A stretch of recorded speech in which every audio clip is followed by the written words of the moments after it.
the TBS, or the short-term trend bias. Now, looking at this chart, the short-term trend bias is the line that is either green or red that hugs the price very, very closely. This is the very short-term trend bias. When the price is above the TBS, we're assuming that the market is going to rise. When the price is below the TBS, we want the market to drop. It is very short-term, and it is going to switch very quickly.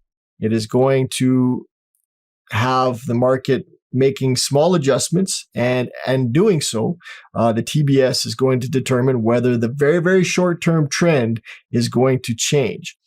I'm going to show you the same chart without all the other indicators, only the TBS. Now, this is the same TBS on the same chart, hugging the price very closely, and we get a better idea of how this works, how small the market needs to move in order to accommodate the TBS. It is going to hug the price fairly closely, and we are going to get switches of the trend direction, the very, very short-term trend direction, quite quickly. The reason is we want to take advantage of the trend, but at the same time, we want to get into trend following trades as quickly as we possibly can.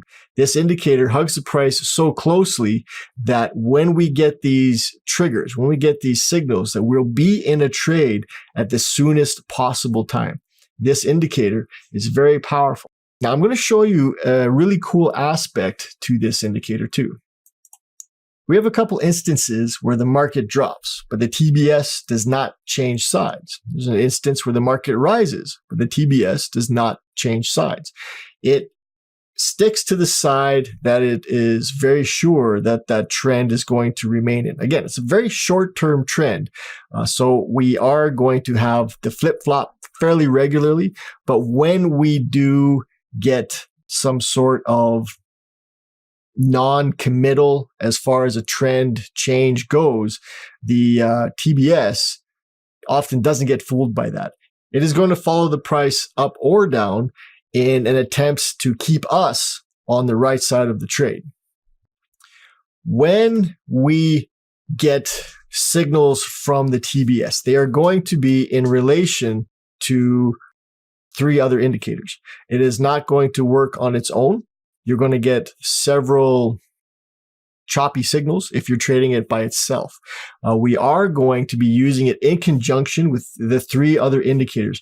And when you put them all together, every indicator has a very important role to play, and the TBS is taking care of the very short-term bias. And because of that, it's getting us into trades at almost the perfect time. I love this indicator. It is a very powerful tool. And once we get trading with it, you'll see that oftentimes we're not going to be able to trade without it.